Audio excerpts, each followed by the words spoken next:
देश में पहली बार सुप्रीम कोर्ट के निर्देश पर उम्मीदवार चुनेगी पार्टी। तमिलनाडु विधानसभा उपचुनाव पर एआईएडीएमके उम्मीदवार पर फंसा पेंच। पार्टी उम्मीदवारी का मामला पहुंचा सुप्रीम कोर्ट। सुप्रीम कोर्ट के निर्देश पर उम्मीदवार चुनाव के लिए होगी वोटिंग। तमिलनाडु की मुख्य विपक्षी पार्टी एआईएडीएमके में बगावत के हालात हैं। पार्टी पर कब्जे को लेकर ओ पन्नीरसेल्वम यानी कि ओपीएस और ई पनाली स्वामी यानी कि ईपीएस के गुट के बीच सीधी लड़ाई चल रही है। दोनों ही गुटों की ओर से ईरोड पूर्व विधानसभा सीट पर हो रहे उपचुनाव में अपने अपने उम्मीदवार उतार दिए हैं और चुनाव आयोग से पार्टी का चुनाव चिन्ह 2 पत्ती की मांग की गई है।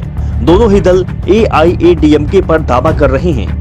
ओ पनीरसेल्वम के नेतृत्व वाले गुट में सेंथिल मुरुगन और अन्नादमुक का उम्मीदवार घोषित किया गया, जबकि ई पलानी स्वामी यानी कि ईपीएस के नेतृत्व वाले खेमे ने केएस थेनारासु को पार्टी उम्मीदवार बनाया है। दोनों गुट अन्नादमुक और अपना दावा ठोक रहे हैं, इसीलिए मामला सुप्रीम कोर्ट पहुंच गया है।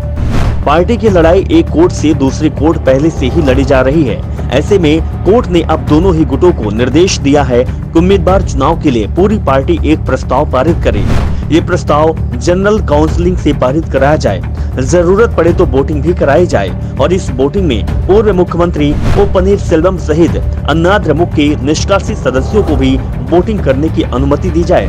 अदालत ने कहा कि पार्टी अध्यक्ष द्वारा उम्मीदवार के संबंध में जनरल काउंसिलिंग के फैसले से चुनाव आयोग को बताया गया और पार्टी की जनरल काउंसिलिंग बहुमत के साथ जिसके पक्ष में फैसला सुनाएगी उसे ही एआईएडीएमके का उम्मीदवार माना जाएगा।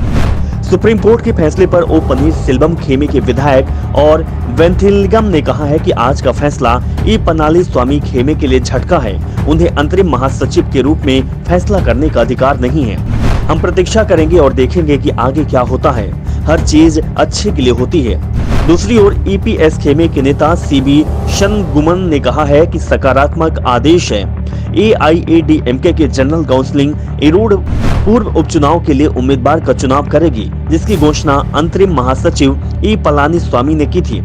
इस बीच बीजेपी और अन्नादमुक के ईपीएस खेमे के रिश्ते में दरार पड़ती दिख रही है।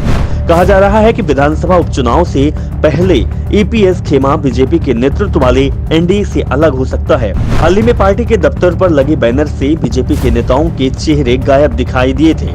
उम्मीदवार चयन को लेकर ईपीएस गुट की ओर से बीजेपी को चेतावनी भी दी गई थी कि वो ईपीएस और ओपीएस में से किसी एक चुनाव कर ले।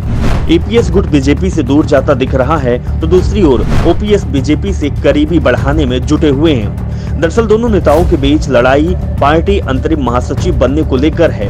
अब तक पार्टी दोहरी लीडरशिप के आधार पर चल रही थी। ओपीएस और ईपीएस दोनों से सहमति के फैसले हो रहे थे, लेकिन 6 महीने से दोनों के बीच टकराव शुरू हो गया है। पार्टी पर पनाली स्वामी की पकड़ मजबूत है, जिस कारण से वो पनीरसेल्वम पर भारी पड़ रहे हैं। लेकिन बीजेपी को चिंता इस बात की दिख रही है कि सत्ताधारी डीएमके के सामने अन्नाद्रमुक पहले से ही कमजोर दिख रहा है और अगर उनके विभाजन हो जाता है तो इसकी ताकत और कम हो जाएगी। इसीलिए बीजेपी दोनों ही गुटों को एकजुट करने में लगी हुई है। दरअसल बीजेपी की अन्नाद्रमुक के सहारे राज्य में खुद की पकड़ मजबूत बनाना चाहती है। राज्य बीजेपी चीफ तो वहां ये संकेत दे चुके हैं कि हालात सही रहे तो पीएम मोदी तमिलनाडु से लोकसभा उपचुनाव लड़ सकते हैं और अगर ऐसा होता है तो पूरे गठबंधन को इसका लाभ होगा, क्योंकि पीएम मोदी अकेले गुजरात या यूपी के नेता नहीं, वो पूरे भारत के नेता हैं। लेकिन ये होगा तभी तक अन्नाद्रमुक में किसी भी तरह का विभाजन नहीं हो। पार्टी एकजुट रहेगी तो वो द्रमुक गठबंधन को टक्कर दे पाएगी।